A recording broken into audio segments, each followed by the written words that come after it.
You've created an amazing AI storyboard. But there's one problem nobody talks about enough. How do you actually turn those storyboard images into a complete AI video? Because having 8 beautiful storyboard frames is one thing. Turning those 8 frames into a consistent, cinematic video that actually feels like one film is something completely different. And this is exactly what we're going to do in this video. And the best part? The workflow I'm showing you is generic, so you can use the same workflow for your own stories, your own characters, and your own storyboards. Let's get started. I already have my storyboard images and my character reference image ready. This storyboard was generated from this story, and here you can see the complete storyline. And I also have 2 prompts that we're going to use throughout this video.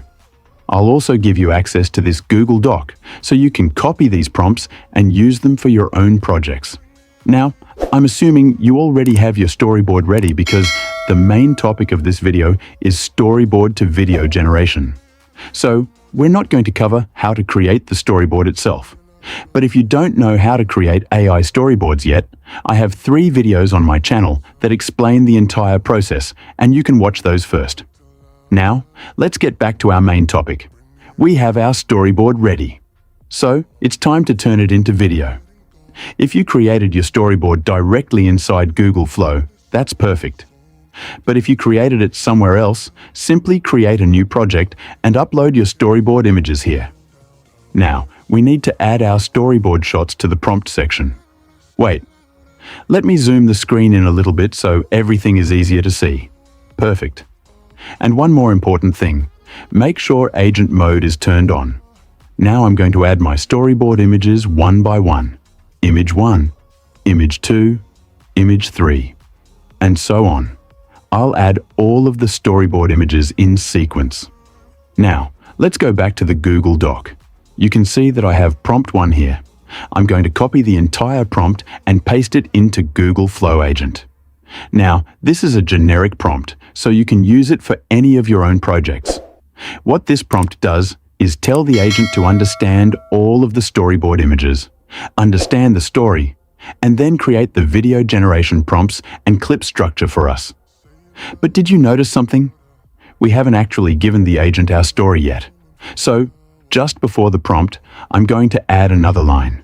Here is the full storyline. And then I'll add the story between brackets. Now I'll copy the complete story. Go back to Google Flow and paste it here. Now our prompt is complete. Let's hit enter and let the agent do the work.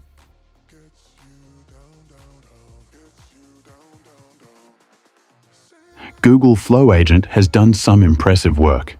You can see that it has created the full video generation plan for us.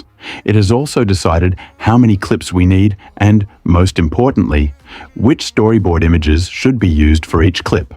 For example, clip 1 uses image 1, clip 2 uses image 2, and clip 3 uses images 3 and 4. Now, why are we using 2 images for clip 3? Because sometimes 2 storyboard images can represent different moments within the same continuous action. If the action can naturally happen within one 15-second clip, there's no reason to create 2 separate videos and unnecessarily increase the length of the final film. That's why our initial prompt was designed to let the agent decide the best clip structure. It can determine whether one storyboard image is enough or whether multiple storyboard images should be combined into the same clip. And as you can see, the agent understood the task perfectly. Now that we have all our video prompts, there are 2 ways we can actually create the videos. The first option is to copy each individual clip prompt and use it with the normal video generation mode. The second option is the easier method, agent mode. And that's the method I'll be using for most of this video.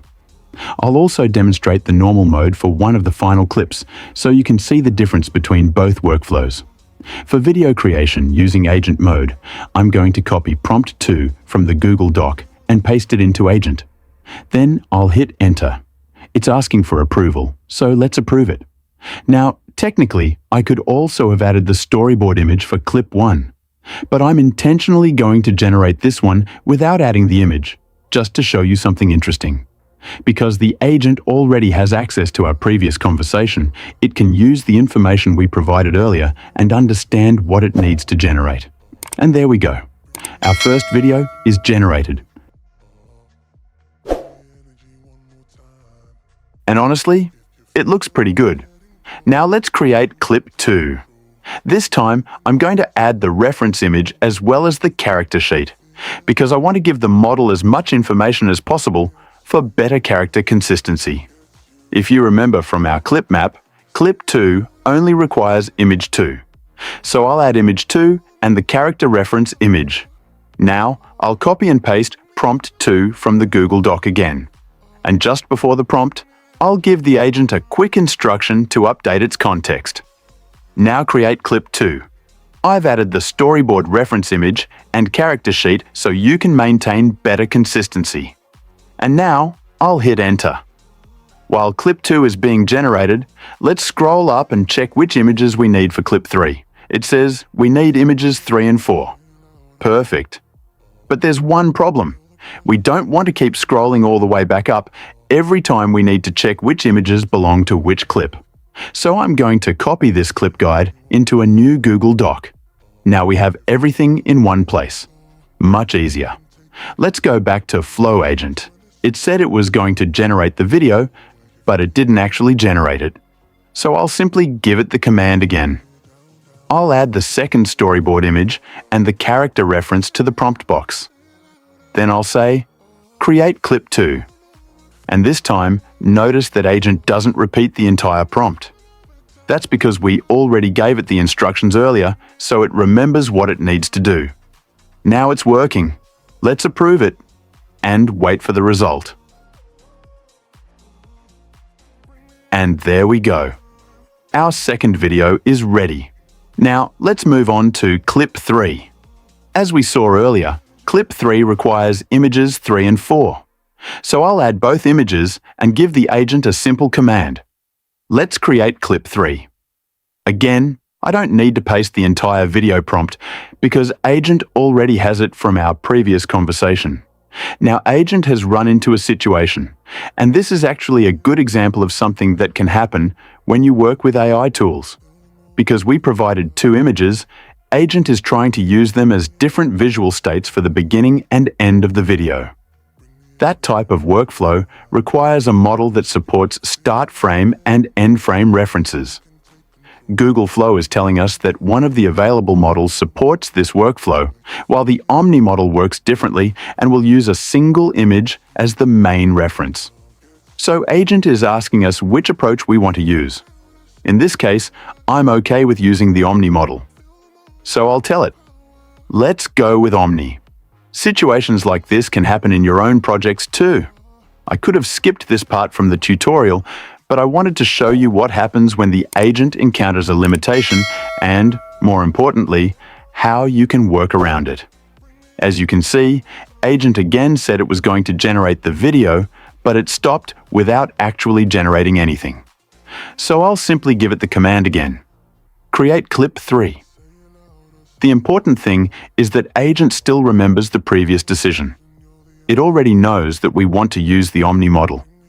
So this time, I don't need to explain everything again. Let's approve it and let it work.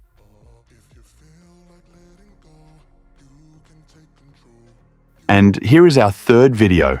This looks amazing. Seriously. Now let's move on to clip 4. First, I'll check which storyboard images we need. According to our clip guide, we need images 5 and 6. Perfect. So I'll add image 5, image 6, and the character reference sheet. Then I'll simply tell Agent, let's create clip 4, approve it, and let it generate. And it's done.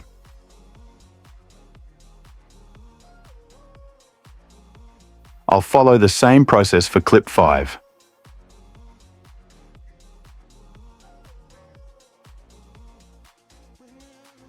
Now it's time for clip 6. I'll add the required storyboard image and tell Agent, create clip 6. But as you can see, I've given Agent multiple commands, and it's not responding or generating the video. And this is another situation you might encounter. So instead of fighting with Agent mode, we're simply going to switch to the normal video generation mode. Remember, we already saved all of the prompts that Agent created for us, so we don't lose anything. I'll close Agent mode. Add the storyboard image required for clip 6. Copy the clip 6 video prompt from our guide and paste it here. Make sure the correct video orientation and video model are selected. Then hit enter, and there we go. Our video is generating. So if you don't want to use Agent mode for the entire process, you don't have to. You can use Agent mode just to analyze your story in Storyboard and create all of your video prompts. Then you can generate the actual videos one by one using the normal generation mode, exactly like we just did. The difference is that with normal mode, you have to manually copy and paste each prompt. With Agent mode, the agent already remembers the prompts and project context, so you can simply tell it, create clip 4, create clip 5, and so on. So I've shown you both approaches, and you can choose whichever workflow works better for your project. And our final video is ready. Now I'll download all of the clips, put them together in CapCut, add the final sound design and music, and then show you the finished result. And here is the final video. If you found this useful, make sure to subscribe.